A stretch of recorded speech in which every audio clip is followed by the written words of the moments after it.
Gentlemen, Pastor Shuttleworth absolutely went in on this one. He surely did. I ain't gotta say much. Y'all remember to hit the like button coming through the door and follow me on all platforms.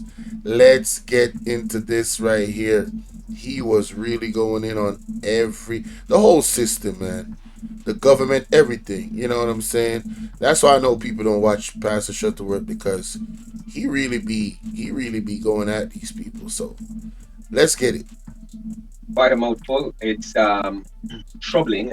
It shouldn't be troubling to those of us in the know, but the truth be told, the general citizenry very often are not aware, right, um, of the fine prints and also the reality. And that is why the politicians, most of them, with the exception obviously of a few, they are not interested in improving our education system so that our people at large can be empowered to be self-reliant, to be able to think for themselves with all the necessary skills, intelligence and so.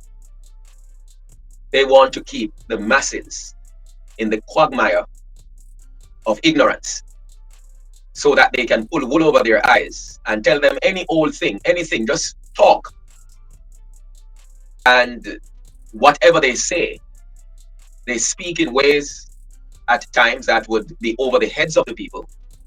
And then in between, they employ what is called plain folk language to basically pander to the people, try to give the impression that they are with them, they are with them, they can identify with them, but it's really talking down to them and deceive them with lies, which amount to half truths. But as you know, the truth can only be the truth. Once you're talking about 99 point something, it's no longer true. So not to mention 50% of something, that's not. Once there is any kind of vacillation in what is said, deviation, it's no longer truth, because truth is consistent from the beginning to the end. It's also consistent in the middle. So it's a crying shame, and I'm going to now develop on that before we hear from Pastor Dr. Patience Alonge. So it has been a hot mess all over what is happening, because there are a number of things that are illegal according to our constitution, and yet they are being practiced in some instances in wide open view, and in other instances in a clandestine way.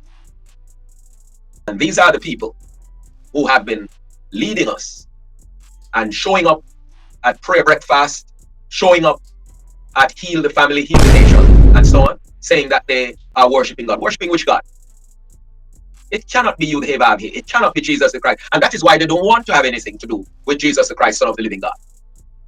We are looking at a report. This is an aside, but it is also connected. A report where we're seeing a number of students were caught at a primary school with toy guns. Now, when you look on the toy guns, they look like the real thing. They look like real guns, but they are toy guns. And yet, you're keeping devotions out of schools. At the same time, want to flood it with hell no. Huh? Don't you see we have a set of people who they can't be trusted? They can't be trusted. And I'm going to take it further. Look at this now. During yesterday's post-cabinet press briefing, and I'm reading verbatim, during yesterday's post-cabinet press briefing, Minister of Information, Senator Dr. Dana Morris Dixon, said Prime Minister Dr. Andrew Holness is expected to speak on the USAID development. Still, she said, the United States of America, and any other country for that matter, maintains a sovereign right to make decisions that suit them. Do whatever the crunch you want with KFC's popcorn chicken. Delicious, crisp. Quote, the Prime Minister has consistently spoken about economic resilience and us not being dependent on anyone. That is important because as an independent country, we need to be able to stand on our own 2 feet. It's very important to remember that there is nobody coming to our rescue. We have to be independent, end quote, she said. The devil is a liar. So now, let us look at that statement and unpack it. Do you see that being evident in the policies of government over the years? Because I don't want anyone to say, oh, he's against the jail deal. Friends, I've made it public. Both sides have been a colossal failure. And as their employers, we should have fired them long ago, both of them, both sides. And that's why we're calling. And the Lord has responded to our plea for New Jamaica. So don't talk rubbish. Come and tell me about, oh, I am against jail and I'm against. Listen, I don't support parties. I support policies. Right? So get that clear. So as I'm speaking, don't say I'm anti this. I'm anti-corruption. I'm anti-deception. I'm anti-unrighteousness. Yes. I'm anti-wickedness. That's what I'm anti. So I want to get that clear. So let us look at the statement made by the minister. Now tell me, what have been the policies of this current administration and even the last one?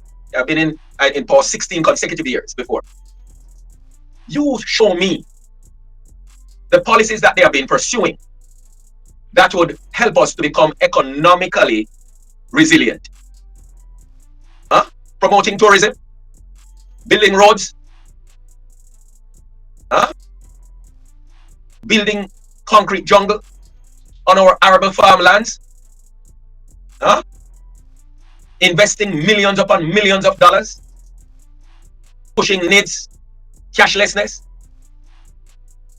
That can help us to be economically resilient, taking on over 300% increase for themselves, them being well paid right now. A hedge has been formed around them against inflation, while the masses of us are suffering, barely able to eke out a living.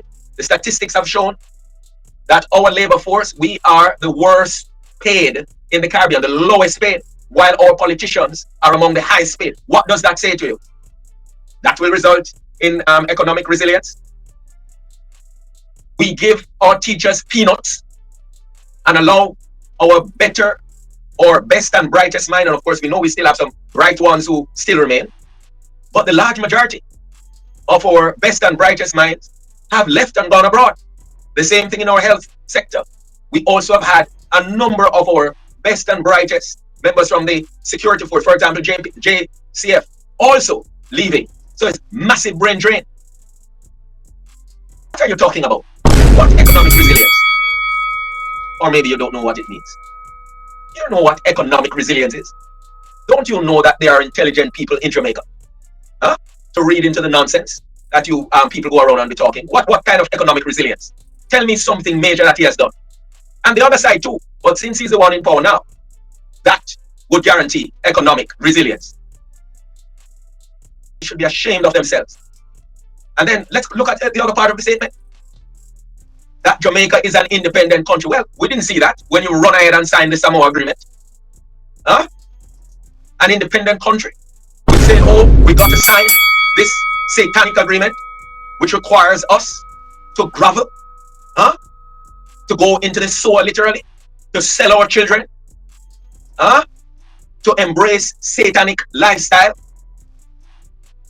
practices that are injurious to human flourishing, practices that will redound to our diminishing, because everything about the LGBTQI minus will lead to the diminishing of any society. To embrace the LGBTQI lifestyle is literally to be shooting yourself in the head. It's tantamount to that.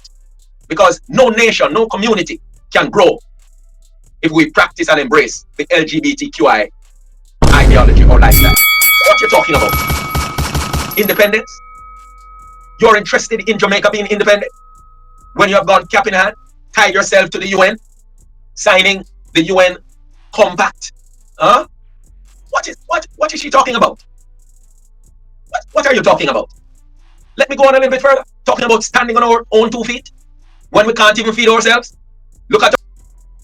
Man, shout out to my babes, Mr. Kimi in the building. What's up, love? Salute to you.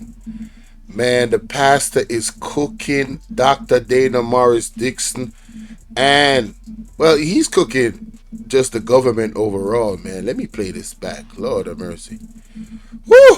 Can grow if we practice and embrace the LGBTQI ideology or lifestyle.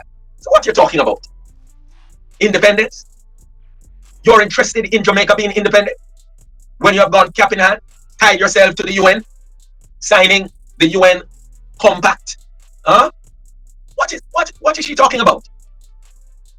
What are you talking about?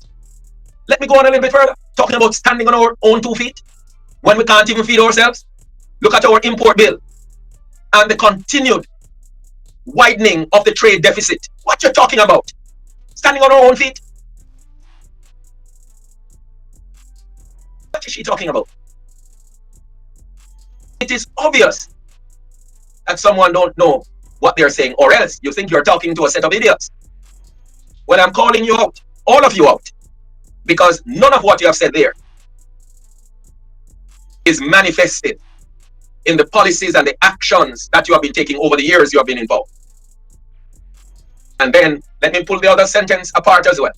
It's very important to remember that no, there is nobody coming to our rescue. Really no. So when did you realize that? Huh? When did you realize that no one else is going to come to our rescue?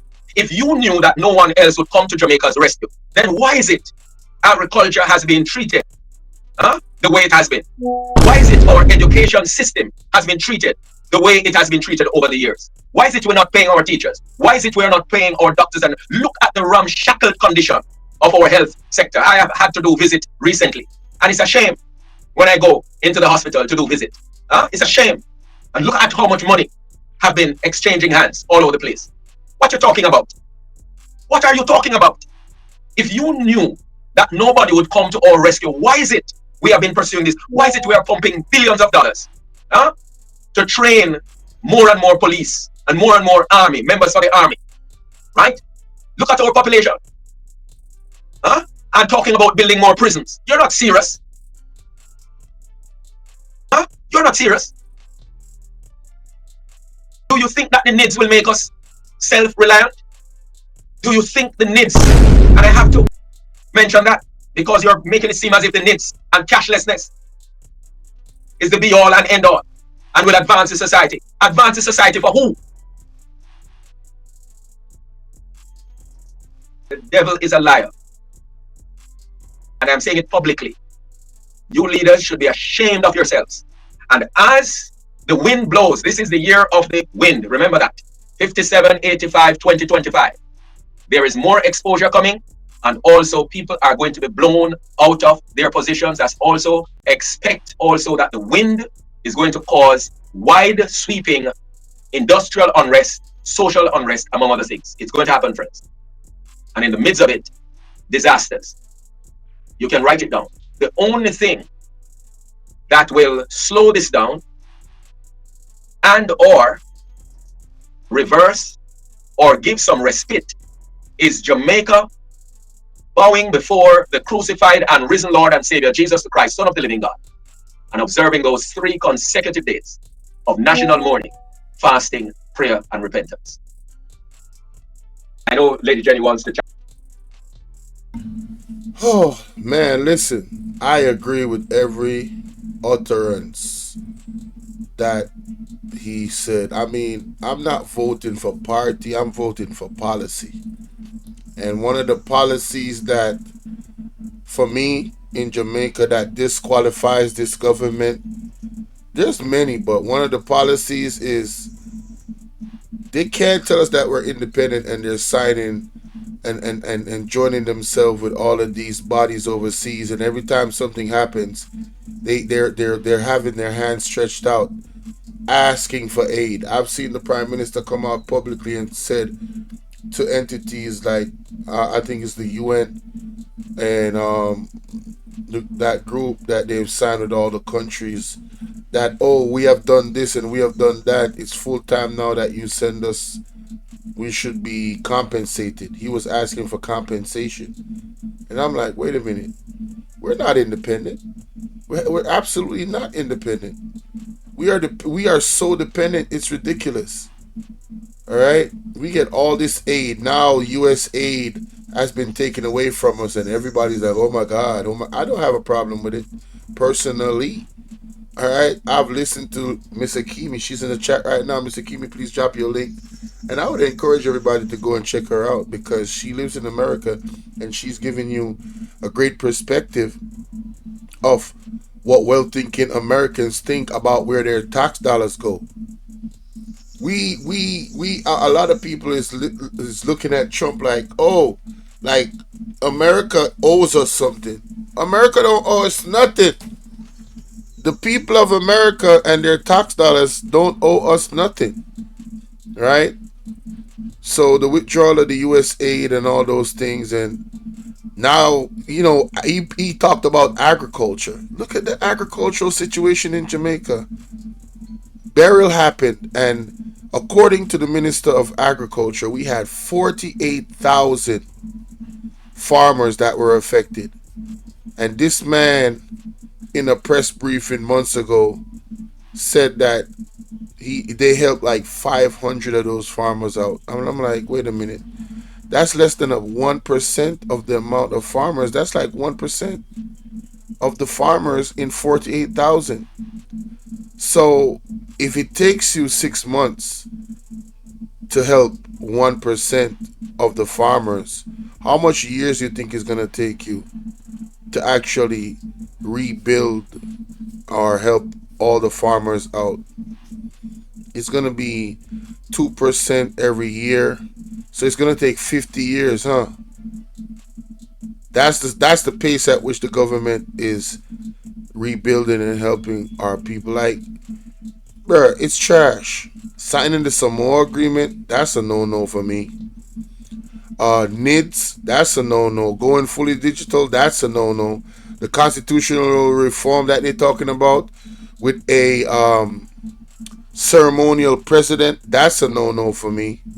And that reminds that's a perfect way to end this reaction to go to the next reaction, because we're going to look at the constitutional reform in a speech that um, our former Prime Minister of Jamaica, PJ Patterson, did. But let me know. Hey, tell me what you think about what the pastor said. Play this a couple times because he was cooking. All right. Yep.